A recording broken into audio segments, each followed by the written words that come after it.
धन्यवाद धन्यवाद धामी जी का धन्यवाद। नकल विरोधी कानून लाने के लिए धामी जी का धन्यवाद। आजकल ये नारा काफ़ी सुनने को मिल रहा है। भाजपा युवा मोर्चा जगह जगह रैली निकालकर एक मैसेज देने की कोशिश कर रहा है कि मुख्यमंत्री पुष्कर सिंह धामी जी ने बहुत एक कठोर नकल विरोधी कानून लाए हैं। आज इसी मुद्दे पर बात करने के लिए हमारे साथ समाजवादी पार्टी के राजा त्यागी जी हैं। राजा त्यागी जी ने अभी हाल ही में 2022 का चुनाव लड़ा था, जिसमें वो जीत भी नहीं सके थे। चलो कोई बात नहीं, लेकिन संघर्ष इनका जारी है। त्यागी जी, आपका पहले तो रुड़की पे बहुत बहुत स्वागत है। धन्यवाद। त्यागी जी बहुत दिन से फ़ोन कर रहे थे कि भाई मेरी भी बात अपने चैनल के माध्यम से रखिए, तो मैं पूछ रहा था भाई क्या विषय है। तो इन्होंने बताया कि भाई युवाओं पर जो लाठीचार्ज हुआ है, बेरोजगारों पर जो लाठीचार्ज हुआ है, तो फिर मैंने कहा भाई वो तो बहुत अच्छा मुख्यमंत्री ने नकल विरोधी कानून ला दिया, तो फिर आपको क्या दिक्कत है भाई साहब? सबसे पहले तो अगर मुख्यमंत्री जी ने नकल विरोधी जो कानून लेके आए, और दूसरा ये जो भाजपा के लोग सड़कों पे चिल्लाते फिर रहे धन्यवाद धन्यवाद धामी जी का धन्यवाद, अगर इतना धन्यवाद करने वाले थे तो हाकम सिंह को रिहा कैसे हो गया? सरकार ने क्यों नहीं उसके खिलाफ कोर्ट गई दोबारा? कैसे जमानत मिल गई? तो इससे कहीं ना कहीं ये पता चलता है कि इन सब में सरकार की पूरी भागीदारी है। और रही बात पेपर लीक होने की, पेपर लीक कर कौन रहा है? सरकार के लोग। आप और हम थोड़ी ना कर रहे हैं, सरकार के लोग ही तो कर रहे हैं वो पेपर लीक। तो फिर कौन सा धन्यवाद कर रहे हैं और किस हक से कर रहे हैं? तो शर्म ही नहीं आती। भाई धामी जी का मुख्यमंत्री ये कहना है कि जो ये पेपर लीक चल रहे थे, ये पुराने कार्यकाल से चलते आ रहे थे। जो हमारी कठोर लाचार जो सिस्टम बना हुआ था वो पुरानी सरकार के टाइम बना हुआ था, उसे हम ठीक कर रहे हैं। उसे ठीक करने के लिए हम नया जो नकल विरोधी कानून लाए हैं वो आप ही लोगों के लिए लाए हैं। अगर जनता ने इन्हें लेके आए थे तो जनता उस सरकार से दुखी थी, युवा नाराज था, तभी तो इन्हें लेके आए। अच्छा। इन्होंने तो उनसे एक कदम आगे आ गए। जितने पेपर लीक इस उत्तरांचल से उत्तराखंड के 22 साल के 23 साल के कार्यकाल में इस सरकार में हुआ, इतना तो किसी भी सरकारों में नहीं हुआ। अच्छा। इन्होंने तो रिकॉर्ड तोड़ दिए। युवाओं का जिस तरीके से सपना तोड़ा है, ऐसे इन्होंने भ्रष्टाचार के भी रिकॉर्ड तोड़ दिए। और ये धन्यवाद जो करते जा रहे हैं ना सड़कों पे युवा मोर्चा के लोग भी, मैं चैलेंज कर रहा हूँ युवा मोर्चा के किसी भी प्रदेश के पदाधिकारी से कि मेरे साथ आगे डिबेट करे। अगर उन्हें सच में लग रहा है वो धन्यवाद करने वाले काम उनका है, तो वो एक बार देहरादून के जिन युवाओं पे लाठियां चार्ज हुई थी उन युवाओं से एक बार जाके उनके बीच में धन्यवाद करते, वो युवा बताएंगे धन्यवाद करना क्या होता है। युवा मोर्चे के पदाधिकारी जो भी इंटरव्यू देख रहे हैं, भाई त्यागी जी ने आपको खुला चैलेंज दे दिया है कि भाई अगर आपको सच में लग रहा है कि इस जो कानून आया उसके लिए आपको धन्यवाद करना चाहिए, तो इनसे आकर सीधे बहस करें। भाई इस मामले में हम जो युवा मोर्चे के पदाधिकारी हैं उनसे बात करेंगे कि अगर वे रेडियो जाते हैं तो हम अपने ही चैनल पर आपके साथ उनकी बहस भी कराएंगे। आपका विरोध क्या है भाई? अगर नकल विरोधी कानून आ गया तो दिक्कत क्या है इसमें? नहीं, हमारा विरोध नकल पे जो कानून बनाया उस कानून का नहीं है। अभी मैं आपको उस कानून को समझाऊं। अभी सूचना आ जाए कहीं कि कोई व्यक्ति पेपर बेच रहा है, हाँ, जो लीक हुए पेपर है वो बेच रहा, हाँ, कानून उस पे बनना चाहिए था कि वो पेपर उस तक आया कहाँ से है। आया तो सरकार के लोगों से है ना, चाहे सरकार इनकी हो या किसी की हो। हाँ। तो जरूरी ये था कि उस बीमारी की जड़ पकड़नी, इन्होंने जड़ नहीं पकड़ी। अगर जड़ पकड़ी होती तो हाकम सिंह आज जेल से बाहर नहीं होता। नहीं, तो आप क्या मांग कर रहे हैं फिलहाल? आप क्या चाहते हैं? सबसे पहले हमारी मांग है जो देहरादून में लाठीचार्ज हुई उन बच्चों के मुकदमे वापस करे जाए। और रात के टाइम हमारी बहनों के साथ जिस तरीके से पुलिस ने बर्ताव करा, वहाँ महिला पुलिस नहीं थी, सब पुरुष थे, उनके ऊपर कार्रवाई करी जाए और उन बच्चियों को इंसाफ दिलाया जाए। और जो युवाओं पर मुकदमे दर्ज हुए, जिसके मुकदमे लड़ने के लिए सामाजिक लोगों ने और हमारे वकील साथियों ने पैरवाई करके वो मुकदमा लड़ा है, सरकार को मुकदमे तुरंत वापस लेने चाहिए। और कानून जो बना रहे हैं उस कानून को उन बच्चों के बीच जाके समझाएं, बच्चे जवाब दे देंगे। भाई बच्चों की मांग यही है कि सीबीआई जांच होनी चाहिए। आप क्या कहेंगे? सरकार क्यों नहीं कर रही है? सरकार भाग रही है, करेगी ही नहीं, क्योंकि जांच करेंगे तो खुद फंस जाएंगे ना। लेकिन इसमें धामी जी का जो स्टेटमेंट आया है सीबीआई जांच पर कि भाई अगर मैं सीबीआई जांच कराता हूँ तो 5-6 साल के लिए पेपर नहीं हो पाएंगे, लोगों का, बच्चों का भविष्य अटक जाएगा। 5-6 साल के लिए धामी जी कह रहे हैं पेपर नहीं हो पाएगा। धामी जी को 5-6 साल उन बच्चों की चिंता नहीं हो रही, धामी जी को 5 साल अपनी सरकार की चिंता हो रही है। क्योंकि वो जो पेपर लीक होगा ना, तो धामी जी को ये पता है कि जो पेपर लीक अब तक पीछे होते रहे, उसी बदौलत धामी जी वहां टिक गए। अब वो पेपर इतना जब बच्चों को दिखा, उनका भविष्य बर्बाद हो गया। तो धामी जी इसलिए सीबीआई जांच नहीं कराना चाह रहे, धामी जी इससे बचना चाह रहे हैं, क्योंकि वो बच्चे इन्हें चुनौती देने को आ गए आप सड़कों पे। अब इन्होंने देखा है कि हम नौकरियां देने में भी असफल रहे, नौकरियां इनके पास है नहीं देने के लिए, तो इन्होंने उसके ऊपर बच्चों के लिए एक ऐसा नया पुल बना दिया कि बच्चा नौकरी ना मांगे, सीबीआई की जांच ना मांगे, कि हम सीबीआई की जांच मांगेंगे तो फिर उन्हें उलझा दिया कि आपका भविष्य फिर फंस गया। नहीं सरकार का जो कहना है, भाजपा संगठन का जो कहना है कि भाई कोई दूसरा राजनीतिक संगठन बच्चों को बहका रहा है, आंदोलन के लिए प्रेरित कर रहा है, तो आप इससे सचेत रहिए। तो उसमें आप क्या कहेंगे? देखिए, पहले तो जो युवा पढ़ लिख के भविष्य की चिंता करके रोजगार मांग रहा है वो किसी के बहकावे में नहीं आएगा।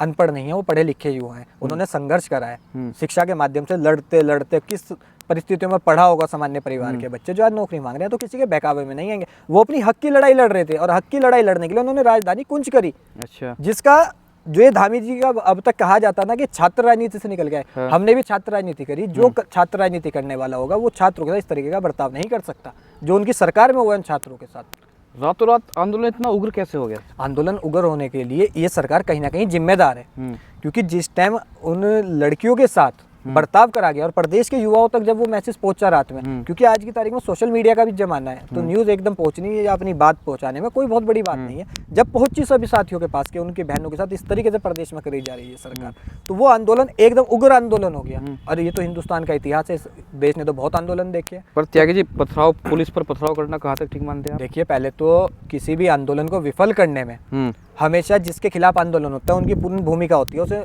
कहीं ना कहीं असफल कर दो आंदोलन को।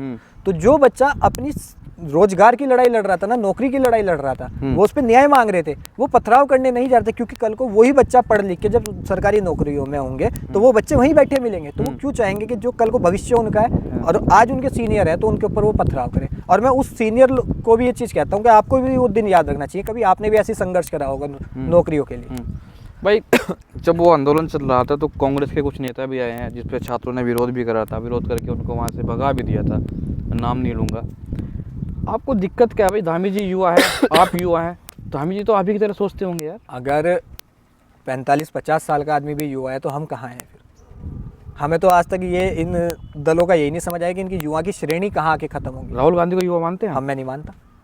किसको युवा मानते हैं? मैं युवा खुद को मानता हूँ, उस प्रदेश के युवाओं को मानता हूँ जो आंदोलन कर रहे थे, वो युवा हैं। ये युवा कहाँ रह गए?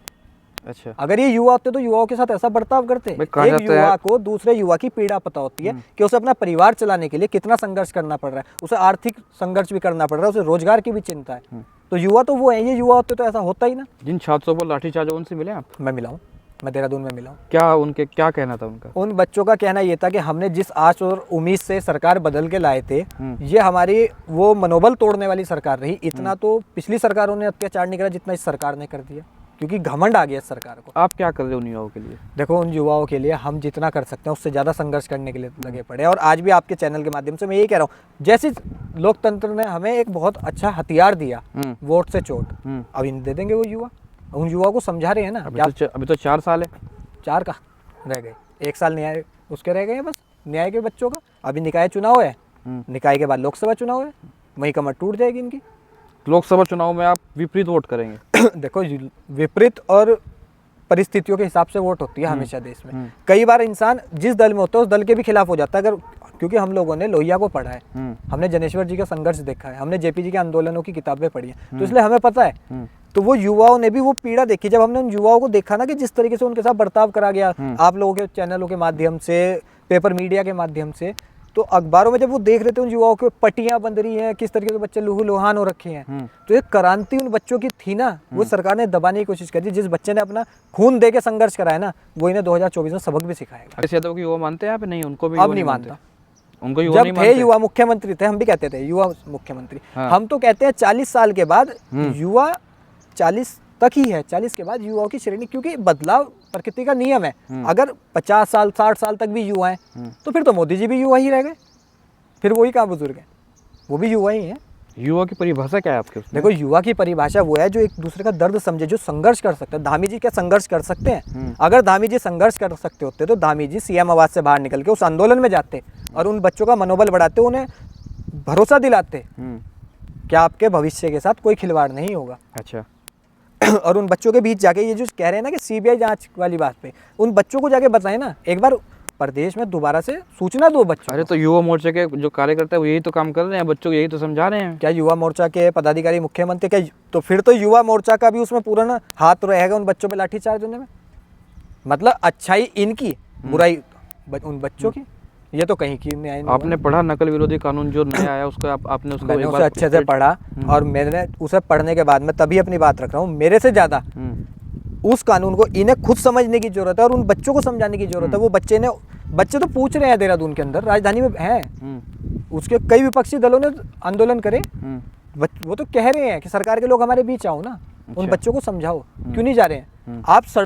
सुनसान गलियों से निकल के, मार्केटों से निकल के चिल्लाते जा रहे हो धामी जी का धन्यवाद, धामी जी का धन्यवाद। ये आप राजनीति कर रहे हो, उन बच्चों का भविष्य की चिंता नहीं कर रहे हो। ये तो आप लोकसभा चुनाव के लिए उस मंदबुद्धि की तरह से सड़क पे निकल के आए हैं कि जहाँ दिख रहा है कि मैं यहाँ फसल उगा नहीं सकता, पर मुझे दिखाने के लिए कि हाँ मैं यहाँ खेती करने तो आया था। ये तो आगे क्या रणनीति रहेगी आप?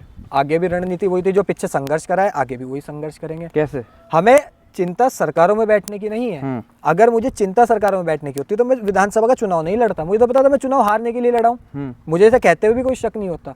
पर मुझे इस चीज का होता कि मैं एक युवा हो गया, आज विधानसभा का मैं चुनाव लड़ रहा हूँ इस उम्र में, तो हमारे प्रदेश के और भी युवाओं को मोटिवेशन मिलेगा, वो भी चुनाव लड़ेंगे।